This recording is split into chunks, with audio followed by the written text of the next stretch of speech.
आज हम एक नया चैप्टर स्टार्ट करेंगे 11th क्लास का ही 11th मैथमेटिक्स जिसका नाम है सेट थ्योरीज। और इसमें टोटल 6 एक्सरसाइज हैं और आउट ऑफ 6 एक्सरसाइज इस लेक्चर में हम पहले 3 एक्सरसाइज देखेंगे और रेस्ट 3 एक्सरसाइज हम नेक्स्ट लेक्चर में देखेंगे। सबसे पहले हम यहाँ पे अब इसका इंट्रोडक्शन देखेंगे और इसके बारे में कुछ पहले जानने की कोशिश करेंगे, उसके बाद हम एक्सरसाइज पे जाएंगे आसानी से। तो यहाँ पे अगर हम देखेंगे सबसे पहले सेट्स एक्चुअली हम नाम किसको देते हैं और क्यों ये ज़रूरी है। सबसे पहले हम चीज़ देखेंगे, अगर हमें किसी भी चीज़ में कोई ग्रुप ऑफ कलेक्शन रिप्रेजेंट करना है तो हम उसके लिए कोई एक वर्ड देते हैं। जस्ट लाइक अगर हमें रिप्रेजेंट करना है ए स्कूल ऑफ फिश, ओके, यानी ग्रुप ऑफ फिश हम उसको स्कूल कहते हैं। ऐसी तरफ और भी सारे ग्रुप्स को अगर रिप्रेजेंट करना है तो हम उसको नाम एक देते हैं। Same in the way mathematics में भी अगर हमें कोई ग्रुप रिप्रेजेंट करना है, ठीक है, हमें किसी कोई कलेक्शन दिखानी है तो वो हम सेट्स की तरह यानी सेट्स से रिप्रेजेंट करते हैं। मैथमेटिक्स में इसके लिए एक स्पेशल वर्ड है जिसको हम सेट कहते हैं, ठीक है। तो सेट्स की सेट्स से हम ऐसे ग्रुप्स और कलेक्शंस को रिप्रेजेंट कर सकते हैं। अब हमारे पास यहाँ पे कुछ एग्जांपल मैंने लिए, just like odd number less than 10 that is 1 3 5 7 and 9। तो हम इसको एज अ सेट में रिप्रेजेंट कर सकते हैं। ये एक कलेक्शन होगा। द रिवर्स ऑफ इंडिया, ये भी एक कलेक्शन है, ये भी हम सेट में रिप्रेजेंट कर सकते हैं। Vowels in English alphabet A E I O U, हम ये रिप्रेजेंट एक सेट में कर सकते हैं और ये हम दिखा सकते हैं। इनफैक्ट अगर हमें किसी भी इक्वेशन, लीनियर इक्वेशन हो, क्यूबिक हो, बाई क्वाड्रेटिक हो, उसके अगर हमें रूट्स दिखाने हैं तो भी हम सेट्स में दिखा सकते हैं, ठीक है। तो यानी अब हम यहाँ पे अगर समझेंगे कि इसका मकसद क्या है, हम समझेंगे कि सेट्स एक्चुअली हमें कलेक्शन को रिप्रेजेंट करते हैं। आगे बढ़ने से पहले हम यहाँ पे कुछ सिंबल्स का मीनिंग अंडरस्टैंड करेंगे ताकि हमें आसानी हो जाए। जो भी हमें आगे ये चीज़ आएंगे तो हम जान पाएंगे कि इसका मतलब क्या है। अब हमने बहुत बारी देखा होगा कि हम लास्ट पे लिखते हैं किसी क्वेश्चन या इक्वेशन की x बिलोंग्स टू n, ठीक है, या x बिलोंग्स टू z, ठीक है, ये इसका मतलब है z बिलोंग्स z, ठीक है। तो अब यहाँ पे n या z ये चीज़ है क्या, ठीक है। अब हम यहाँ पे देखेंगे कुछ, यहाँ पे n रिप्रेजेंट करता है ऑल नेचुरल नंबर्स को, z रिप्रेजेंट करता है तमाम इंटीजर्स को, इसी तरह q रिप्रेजेंट करता है रेशनल नंबर्स को, और रियल नंबर्स को, all set of all real numbers, and z हमें रिप्रेजेंट करता है पॉजिटिव इंटीजर्स को, एंड q पॉजिटिव यहाँ पे set of positive rational number को अगर रिप्रेजेंट करने उसको करते हैं तो R positive set of positive real number. अब यहाँ पे हमारा मकसद ये है कि जब भी आप कोई किसी इक्वेशन या कहीं पे देखेंगे वहाँ पे लिखा होगा x बिलोंग्स टू n, तो आपको समझना चाहिए कि यहाँ पे x का वैल्यू क्या हो सकता है। तो वहाँ पे x का वैल्यू 1 हो सकता है, 2 हो सकता है, डैश डैश डैश। और अगर आपको वहाँ पे माइनस में कोई वैल्यूज़ आते हैं या ज़ीरो आते हैं या फ्रैक्शन आता है तो आपको समझना चाहिए ये इसके वैल्यूज़ नहीं हो सकते हैं, क्योंकि हमें क्वेश्चन में बताया गया है एक्स बिलोंग्स टू एन, यानी एक्स का वैल्यू वो एक नेचुरल नंबर है। इसी तरह इनमें कोई भी हो सकता है, तो आपको समझना है उसमें कि इसका मतलब क्या हो सकता है इस कंटेक्स्ट में। ओके, तो आगे बढ़ेंगे अब यहाँ पे अगर हम सेट्स की डेफिनेशन देखेंगे कि सेट्स होता क्या है, ठीक है। जनरली हम इंग्लिश डेफिनेशन, वैसे तो हमने समझा दिया ये सेट्स क्या होता है, इंग्लिश डेफिनेशन में देखेंगे कि सेट क्या है। तो a set is a well defined collection of objects, हम बोलते हैं एक वेल डिफाइंड हम कलेक्शन यानी ऑब्जेक्ट्स को दिखाते हैं तो उसको हम सेट्स कहते हैं। अब अगर हमें सेट्स बनाने हैं तो इसके लिए हमें कुछ पॉइंट्स याद रखने हैं ताकि हम वो सेट यानी उस कलेक्शन को हम in the form of set represent कर सकते हैं, ठीक है। तो अब यहाँ पे हमारे पास पहला जो ऑब्जेक्टिव वो है कि objects elements and member of set are synonym terms, ठीक है। तो ये एक ही यानी ऑब्जेक्ट या एलिमेंट या मेंबर ये एक ही टर्म है। अगर हमारे पास सेट है तो ऑब्जेक्ट्स बोलेंगे, एलिमेंट्स बोलेंगे, मेंबर्स बोलेंगे, तो ये इनका मतलब एक ही है, ठीक है। ये एक्चुअली एक एलिमेंट होते हैं सेट के, ठीक है। उसके बाद sets are usually denote by capital letter. अब सेट हम यूजुअली रिप्रेजेंट करते हैं कैपिटल लेटर से, जस्ट लाइक मैं यहाँ पे लिखूंगा सेट ए, यहाँ पे लिखूंगा सेट ए, और उसके बाद मैं बाकी आगे यहाँ पे इसमें एलिमेंट्स डाल दूंगा जो भी मुझे, यहाँ बी लिखूंगा मैं सेट बी, ठीक है, या इस तरफ सेट एक्स, ठीक है। कैपिटल लेटर से हम सेट रिप्रेजेंट करते हैं, ठीक है। और the elements of a set are represent by small letters, और इसके अंदर जो एलिमेंट्स हैं वो हमेशा हम क्या कहते हैं कि स्मॉल एलिमेंट्स में रिप्रेजेंट कर सकते हैं, ठीक है। जिस तरफ A B C X Y Z, ठीक है, तो इस तरह हम इसकी रिप्रेजेंट कर सकते हैं। तो अगर हम देखेंगे कि जो एक सेट की अगर हम देखेंगे उसका स्केलेटन कैसा है, वो हम जनरली इस तरह लिखते हैं सेट, ठीक है, सेट ए अगर हम लिखेंगे तो इसको हम कर्ली ब्रैकेट से फिर कुछ यहाँ पे इसमें एलिमेंट्स डाल देंगे और उसके बाद इसको बंद कर देंगे। तो यहाँ पे सेट हम जनरली कैपिटल लेटर से रिप्रेजेंट करते हैं, उसके बाद एलिमेंट्स यहाँ पे अंदर हम रख लेंगे और इन एलिमेंट्स को हम इनक्लोज करते हैं कर्ली ब्रेसेस के साथ। तो ये हम ये बोल सकते हैं एक सेट का स्केलेटन है, ठीक है। और अब हम आगे बढ़ेंगे और देखेंगे सेट के रिप्रेजेंट करने के दो तरीके हैं, ठीक है। एक होता है रोस्टेड और टेबुलर फॉर्म और दूसरा होता है सेट बिल्डर फॉर्म। अब ये रोस्टेड और सेट बिल्ड फॉर्म ये क्या चीज़ है, अब हम देखेंगे आगे इसके आगे, ठीक है। रोस्टेड फॉर्म में हम क्या कहते हैं कि डायरेक्टली सीधा सिंपल जो भी एलिमेंट्स होते हैं, ठीक है, या जो ऑब्जेक्ट्स वो हम डायरेक्टली सेट में लिखते हैं और इनको करते हैं separate with the help of commas. यहाँ पे मैंने एग्जांपल ली है, the set of all vowels in English alphabet is this, ठीक है। ये एक सेट है तो मैंने इसके डायरेक्ट एलिमेंट्स लिख लिए और यहाँ पे इनको सेपरेट किया with the help of comma. तो ये हमारे पास एक एग्जांपल है। यहाँ पे और एग्जांपल मैंने लिया है, the set of all even positive integers less than 7। Less than 7 के जो भी इवन पॉजिटिव इंटीजर्स है वो है 2 4 6। तो मैंने डायरेक्टली लिख लिया। यानी आपको सीधा याद रखना है कि रोस्टेड फॉर्म या टेबुलर फॉर्म उस फॉर्म को कहते हैं जिसमें हम डायरेक्टली एलिमेंट्स को लिख लेते हैं, ओके। उसके बाद हमारे पास भी दूसरी जो फॉर्म है वो सेट बिल्ड फॉर्म है। सेट बिल्ड फॉर्म में हम क्या कहते हैं, हम एक्चुअली उस एलिमेंट के प्रॉपर्टीज़ को डिफाइन करते हैं और उन प्रॉपर्टीज़ की मदद से हम वो पूरा सेट डिफाइन कर लेते हैं। अब यहाँ पे अगर हम देखेंगे कि all elements of a set possess single common property, ये तो पता है कि एक सेट जो भी हम बनाएंगे उसमें जो एलिमेंट्स हैं उनकी एक प्रॉपर्टी हो, वो किसी कंडीशन को सेटिस्फाई करेंगे तो उसकी मदद से हम उनको क्या सेट बिल्ड फॉर्म में लिख सकते हैं। अब यहाँ पे मेरे पास है फॉर एग्जांपल मैंने यहाँ पे वॉवेल्स लिख लिए हैं, ठीक है, ए ई आई ओ यू, ठीक है। All elements possess a common property, इनकी एक कॉमन प्रॉपर्टी, ये सारे वावल्स हैं। तो मुझे अगर ये क्या करना है, सेट बिल्ड फॉर्म में लिखना है तो मैं यहाँ पे लिख लूँगा वी सेट रिप्रेजेंट करता है, ठीक है। यहाँ पे कर ली एक्स, एक्स यहाँ पे एलिमेंट है और मैं उसके साथ डिफाइन करता हूँ एक्स यहाँ पे, यानी एक्स वो एलिमेंट है यहाँ पे वो जो वावल है इंग्लिश लेटर में, यानी सच दैट यानी V is a set where the elements x and x is such that x is a vowel of English alphabet। तो यहाँ पे x क्या है, एक vowel अल्फ़ाबेट है इंग्लिश का। तो हम इसी तरह इसको डिफाइन कर सकते हैं। और भी हम एग्जांपल लेंगे जिसमें हम देखेंगे कि हम किस तरह इनको रिप्रेजेंट कर सकते हैं इन टेबुलर फॉर्म और रोस्टेड फॉर्म और सेट बिल्डर फॉर्म, ठीक है। तो अब हम यहाँ पे डायरेक्टली अब एक्सरसाइज 1.1 पे आएंगे और देखेंगे कि यहाँ पे क्वेश्चन हमें पूछ क्या रहा है। यहाँ पे क्वेश्चंस हैं, which are the following are sets justify your answer. तो हमें बोलना है कि यहाँ पे सेट्स कौन है और हमें आंसर बताना है। अब यहाँ पे और एक चीज़ नोट करनी है कि आपको याद रखना है कि सेट्स में हमेशा क्या होता है कि अगर आपके पास कोई भी सेट है तो वन जो भी हम एलिमेंट लिखेंगे इसमें, इनका ऑर्डर मैटर नहीं करता है। ये भी सेट है, ठीक है। अगर मैं दूसरा और एक सेट लिख लूँ 2, ठीक है, 1 एंड 3, ये भी एक सेट है। तो ये और ये सेट आपस में इक्विवेलेंट है, बराबर है, ठीक है। तो यहाँ पे हमने क्या एलिमेंट्स को चेंज किया तो ऑर्डर यहाँ पे मैटर नहीं करता है। आप पहले 1 लिखोगे बाद में लिखोगे कोई फ़र्क नहीं पड़ता है, ये और ये सेम सेट है, ठीक है। तो ऑर्डर नहीं मैटर करता यहाँ पे, ये बात याद रखनी है। और दूसरा एक चीज़ है कि हमेशा सेट्स में आप रिपीटेड एलिमेंट को एलिमिनेट करते हो, यानी इग्नोर करते हो। जस्ट फॉर एग्जांपल अगर मेरे पास एक सेट है, ठीक है, तो मुझे कोई कंडीशन सेटिस्फाई करता है और मेरे पास जो एलिमेंट इसके हैं वो 1 2 एंड 3, ठीक है, एंड 4 है।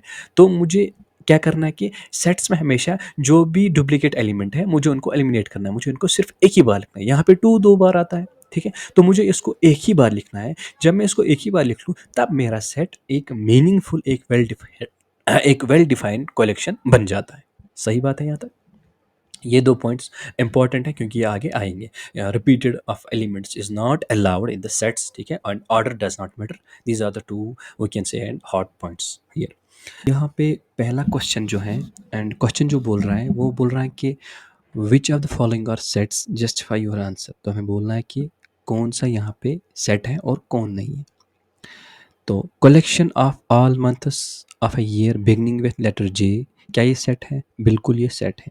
क्यों? जिस तरह अगर हम बोलेंगे एक ईयर के जो मंथ्स लेंगे जिस तरह वो, और जो जे स्टार्ट होते हैं वो है जनवरी, ठीक है, उसके बाद है जून एंड उसके बाद है जुलाई। तो ये 3 मंथ्स हैं और ये वेल डिफाइंड होते हैं तो ये एक सेट बना लेते हैं। तो इसका मतलब है बिल्कुल ये सेट है। Collection of 10 most talented writers of India, अब ये बनाना कि ये सेट, इसमें थोड़ा क्या है कि एक समझने वाली बात ये है, क्योंकि हर एक जो बंदा है उसके हिसाब से कोई भी राइटर या वो किसी भी को जानता है, वो उसको फॉर एग्जांपल फेमस या टैलेंटेड कंसिडर करता है। तो ये पर्सन टू पर्सन वेरी होते हैं, और सेट्स में जो भी चीज़ें पर्सन टू पर्सन वेरी हो, जो यूनिवर्सल न चीज़ें ना हो, यानी जो एक पर्सन से दूसरे पर्सन से वेरी हो जाए, तो हम उनको जनरली सेट्स कंसिडर नहीं करते। तो यहाँ पे एक आदमी के लिए कोई एक टैलेंटेड हो सकता है राइटर, और दूसरे आदमी के लिए दूसरा है कोई टैलेंटेड हो सकता है। तो इस तरह से हम ये सेट्स में इंक्लूड नहीं कर सकते। ठीक है। A team of 11 best batsman of the world, ये भी जो सेकंड पार्ट वाला क्वेश्चन है, ये भी इसी तरह है, इसी तरह का है। तो जिस अगर हम देखेंगे, कोई बोलता है कि विराट कोहली अच्छा बैट्समैन है, कोई बोलता है कि सचिन तेंदुलकर अच्छा है, कोई बोलता है बाबर आजम अच्छा है। तो ये वेरी टू वेरी होता है, पर्सन टू पर्सन। तो हम इस तरह इसको नहीं कंसिडर कर सकते हैं सेट्स में। Okay. The collection of all boys in your class, ये एक सेट है, क्योंकि या तो आपकी क्लास में क्या बोल सकते हैं, या बॉयज़ हो सकते हैं या नहीं हो सकते। तो ये एक वेल डिफाइंड सेट है। अब हो सकते हैं तो बिल्कुल सेट है, रिप्रेजेंट कर सकते एलिमेंट। नहीं होंगे तो हम उसको नल कहते हैं। ठीक है, नल सेट ये हम आगे पढ़ेंगे, यानी जिसमें कोई एलिमेंट ना हो, और जनरली वो हम रिप्रेजेंट करते हैं फाई से। तो फाई भी एक सेट, इसको भी हम सेट बोलते हैं। तो इसका मतलब है ये एक सेट है। इसी तरफ दूसरा एक ये नेक्स्ट क्वेश्चन जो है, the collection of all natural numbers less than 100, सारे नेचुरल नंबर्स जो लेस देन 100 है, ठीक है, वो है 1 से लेके अप टू 99, बिल्कुल ये एक सेट बनाते हैं, और इसका मतलब ये एक सेट है। A collection of novels written by Munshi Premchand, ठीक है। ए कलेक्शन ऑफ नॉवेल्स, अगर हम बोलेंगे बिल्कुल जो भी उसने नॉवेल्स लिखी हैं उनको हम कलेक्ट करेंगे, फिर रिप्रेजेंट कर सकते हैं द सेट। बिल्कुल ये एक सेट है, क्योंकि उसकी जो काम है, उसने जो लिखा है उनको हम एज अ कलेक्शन ले सकते हैं और उनको रिप्रेजेंट कर सकते हैं सेट में। ये बिल्कुल सेट है। The collection of all even integers, collection of all even integers अगर हम बोलेंगे, तो ये भी हम सेट कंसिडर कर सकते हैं, यानी तमाम इवन इंटीजर्स हैं। 2, 4, उसके बाद 6 है, ठीक है। ये डैश डैश लेंगे आप अप टू, इसको हम जो डॉट यहाँ पे लगा रहे हैं, तो इसका मतलब है ये इन्फिनिटी तक जाता है, ठीक है। और इनको हम कहते हैं infinite set, finite and infinite set, ये हम आगे पढ़ेंगे। तो ये एक बिल्कुल एक सेट है, तो इसका मतलब है ये भी एक सेट है, ठीक है, क्योंकि वेल डिफाइंड है। और इसके बाद और एक दो क्वेश्चन है यहाँ पे, the collection of questions in this chapter, जो भी कलेक्शन है इस चैप्टर में क्वेश्चंस के, तो बिल्कुल ये एक सेट है, वेल डिफाइंड है, क्योंकि फाइनाइट भी हैं और ऊपर से वेल डिफाइंड भी हैं, क्वेश्चंस हैं। और उसके बाद है दूसरा, collection of most endangered animals of the world, ये बिल्कुल वही पर्सन टू पर्सन वेरी होता है। किसी के लिए सैंक बोल सकते हैं कि स्नेक खतरनाक हो सकती हैं, किसी के लिए लॉयन खतरनाक है, किसी के लिए इवन काऊ खतरनाक है, किसी के लिए बुल खतरनाक है। तो ये वेरी होता है पर्सन टू पर्सन, ठीक है। तो ये सेट नहीं है। अब हम हमारे पास दूसरा क्वेश्चन है, एंड दूसरा क्वेश्चन हमारे पास ये बोल रहा है कि let A be a set one, जिसमें एलिमेंट्स हैं 1 2 3 4 5 और 6, इंसर्ट द अप्रोप्रिएट सिंबल, ठीक है। This symbol implies, or we can say this symbol meaning is that it is read as belongs to, okay, belongs to, it means belongs to, ठीक है। तो और this means does not belongs to in the blank, ठीक है। तो हमें बोलना है कि कौन इसको बिलोंग करता है और कौन नहीं करता है। 5, does 5 belongs to A, yes 5 is in the A set, so we can say yes 5 belongs to A. Simply 8, no 8 does not belongs to 8, and 0 does not belongs to A, because 0 element है ही नहीं इस set में। इस तरह 4 बिल्कुल 4 भी है, 2 भी इसमें है, एंड 10 नहीं है, तो डज नॉट बिलोंग्स टू। ये इस तरह का क्वेश्चन है, सिंपल, ठीक है। तो हमें देखना है कि इस सेट में कौन एलिमेंट है, उसको हम बिलोंग्स टू कहेंगे, और जो नहीं इसमें बिलोंग करता है उसको कहेंगे डज नॉट बिलोंग्स टू। तो इस तरह ये क्वेश्चन है, ठीक है। इसी तरह तीसरा क्वेश्चन है, right the following sets in roasted form. अब हमें इसको रोस्टेड फॉर्म में लिखना है, या टेबुलर फॉर्म में लिखना है, यानी डायरेक्ट इसके एलिमेंट्स लिखने हैं। A is a set X, exercise that X is an integer, X हमारे पास एक integer, and X is greater than -3, ठीक है। एक्स जो है वो ग्रेटर देन है -3 के, एंड लेस देन है 7। तो ग्रेटर देन -3 क्या आता है, जो इन्हें 3 से हम लिख सकते हैं कि 3 से बड़ा जो आएगा वो है 2, okay, -1 sorry -2 and -1 then 0, okay, then 1 2 3 4 5 6। तो ये इसके एलिमेंट्स आएंगे और ये एक बिल्कुल एक सेट है। सही है यहाँ तक? ठीक है। तो इसके बाद हम दूसरा देखेंगे, बी। यहाँ बोल रहा है B is a set X such that X is a natural number less than 6। तो लेस देन 6 के लिए जो हम बोलेंगे वो नेचुरल नंबर लिखना है 1 2 3, ओके, 4 एंड 5। लेस देन 6 लिखना है। तो यहाँ तक क्या आएगा, बिल्कुल ये एक सेट बनाता है, तो उसका मतलब है ये भी एक सेट है। C is a we can say X such that X is a 2 digit natural number, ठीक है। X यहाँ पे 2 digit नेचुरल नंबर है, such that the sum of its 2 digits 8। बिल्कुल ये एक सेट है। अगर हम लिखेंगे 44, 44 एक 2 digit नंबर है और इसके जो डिजिट्स का सम है वो 8 के बराबर है, बिल्कुल। इस तरफ अगर और हम देखेंगे 62 हम बोल सकते हैं, ये भी एक है। तो हम इस कलेक्शन को ढूंढ सकते हैं और हमें बिल्कुल ये एक सेट मिलेगा, वेल डिफाइंड है, ठीक है। जहाँ पे अब यहाँ पे एक चीज़ नोट करने की चीज़ है, वो ये है कि वहाँ से इन्होंने ऑलरेडी वहाँ पे इसको सेट बोर्डर फॉर्म में दिया है, तो अब हमें इनको कन्वर्ट करना है रोस्टेड फॉर्म में। अभी आप देखेंगे नीचे क्वेश्चंस, उनमें ऑलरेडी क्या होगा कि उनमें हमें रोस्टेड फॉर्म में दिया गया गया होगा, तो हमें उनको कन्वर्ट करना है सेट बिल्डर फॉर्म। अब ये चीज़ें याद रखनी है कि किस तरह क्या करते हैं। यहाँ पे और एक सेट है D such that x element such that X is a prime number which is divisor of 60। हमें 6 के डिवाइजर देखनी है और जो वहाँ पे आएंगे वो हम इस सेट में रिप्रेजेंट कर सकते हैं। E the set of all letters in the trigonometry, ठीक है। तो हमें दिखाना है कि ये एक सेट है और उस सेट में एलिमेंट्स हैं, ट्रिग्नोमेट्री जो वर्ड है उसके सारे एलिमेंट्स। अब यहाँ पे मैंने अभी एक चीज़ आपको बताई कि हमेशा जो वर्ड्स हैं वो रिपीट नहीं होंगे। तो अगर मैं यहाँ पे इसका सेट बनाऊंगा, ठीक है, मैं लिखूंगा सेट ई, ठीक है, और मुझे इसके एलिमेंट्स लिखने हैं। ये करली ब्रैकेट मैंने स्टार्ट किया, तो मैं देखूंगा सबसे पहले मैं टी लिखूंगा, फिर कामा सेपरेट करूंगा, फिर आर लिख लूँगा, फिर आई लिख लूँगा, फिर जी लिख लूँगा, ठीक है, जी यहाँ तक लिख लिया, ओ लिख लूँगा, ठीक है, फिर उसके बाद एन लिख लूँगा। एन के बाद क्या है फिर ओ,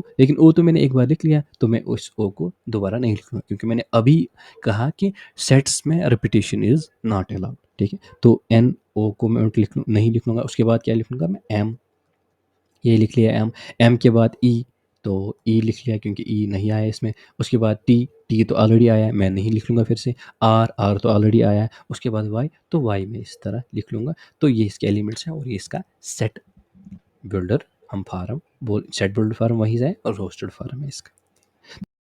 तो अब हम यहाँ पे फोर्थ क्वेश्चन देखेंगे और देखेंगे कि ये क्वेश्चन क्या बहुत पूछ रहा है हमसे। तो क्वेश्चन बोल रहा है कि right the following sets in the set build form, ठीक है। अभी तक रोस्ट फॉर्म में लिखना था, तो अब हमें सेट बिल्ड फॉर्म में लिखने हैं। सही बात है। पहला पार्ट जो है यहाँ पे हमारे पास है 3, 6, 9 एंड 12। अब जो इसका स्केच है वो सेम रहने वाला। ये set A is equal to curly bracket start, X यहाँ पे एक एलिमेंट है, सच दैट एक्स की प्रॉपर्टीज अब डिफाइन करनी है, ठीक है।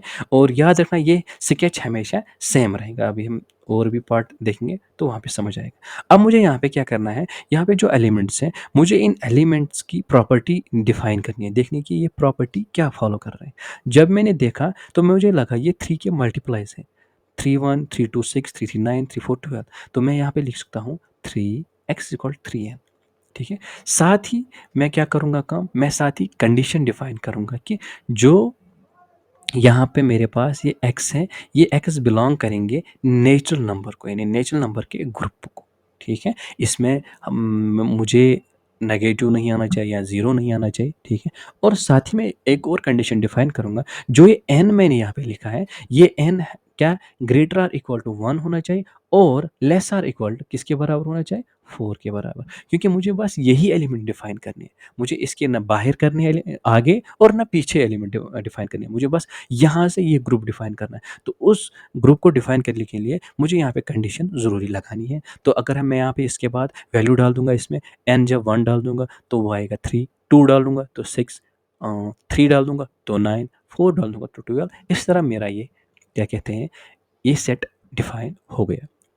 इसी की तरह हमारे पास दूसरा एक क्वेश्चन है, वो है 2 4 8 16 32, ठीक है। मुझे अब क्या करना है, बिल्कुल मैं वही लिखूंगा, ये बी मेरे पास सेट है is equal to curly bracket X, यहाँ पे एक एलिमेंट है सच दैट एक्स की प्रॉपर्टी मुझे यहाँ पे डिफाइन करनी है। तो इस तरह हम क्या कहते हैं, सेट बिल्ड फॉर्म लिखते हैं किसी की सेट की।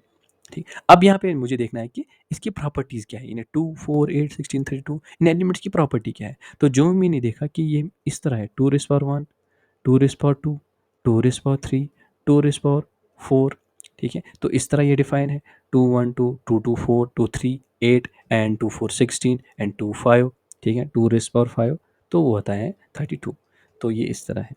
तो मुझे यहाँ पे लिखना है X is equal to 2 raise power N, X belongs to, ये बिल्कुल नेचुरल नंबर को बिलोंग करता है, क्योंकि इसमें कोई नंबर जीरो नहीं है, नेगेटिव नहीं है, तो मैं नेचुरल नंबर को इसको बिलोंग, ये इस ग्रुप ऑफ सेट को, ये इस ग्रुप ऑफ नंबर को बिलोंग करता है। ठीक है, और मैं यहाँ पे एन पे कंडीशंस करूँगा लागू, यहाँ पे एन पे कंडीशन लगाऊंगा ताकि मुझे बस सिर्फ इतना ही सेट मिले, मुझे ना इसके आगे कुछ चाहिए ना उसके पीछे कुछ चाहिए। तो मैं लिख लूँगा सीधा N is greater or equal to 1 but less or equal to 5।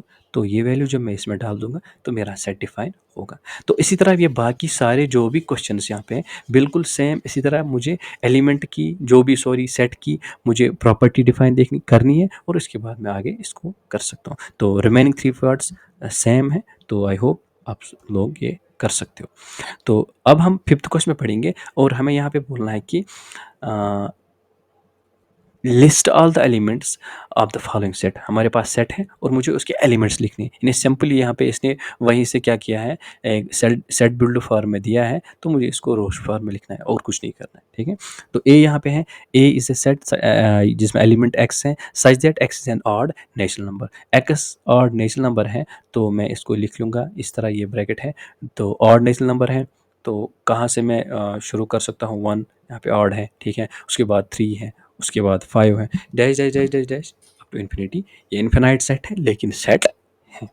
ठीक है, तो इसी तरह मेरे पास बी है, बी को लिखना है किस तरह, इसके एलिमेंट्स हैं बिल्कुल सेम है। यहाँ पे X is an integer such that कि X is greater than -1/2 that is -0.5 तो 9/2 दैट इज 4.5। तो मुझे इसके दरमियान जो भी एलिमेंट्स हैं मुझे वो लिखने हैं। ठीक है, और यहाँ पे एक्स इंटीजर है, तो अगर ये 0.5 है तो मैं उसको लिख सकूँ, यानी उसके बाद जो आता है माइनस, मैं लिख सकता हूँ यहाँ पे 0 आएगा, इसमें 1 भी आएगा, 2 भी आएगा, 3 भी आएगा। ठीक है, और 4 भी आएगा। तो देन उसके बाद 4.5 है, तो वो एक्सट्रीम कंडीशन में वो इसमें नहीं लिख लूँगा, लेकिन ये इसके एलिमेंट्स हैं। सही बात है यहाँ तक। तो ये इसके एलिमेंट है। उसके बाद है सी, तो सी का हम देखेंगे। सी हमारे पास क्या, element x such that X is an integer, wire condition क्या स्ट्राइक करनी है, x square is less than 4। तो हमें यहाँ पे देखना है कि एक्स स्क्वायर जो है यानी स्क्वायर ऑफ एनी नंबर वो हमेशा 4 से नीचे होना चाहिए। तो मैं देखूँगा किस किस नंबर का आ रहा है लेस, और यहाँ पे याद रखना है लेस और इक्वल टू बताया। ठीक है, तो मैं लिख लूँगा -2 का भी है।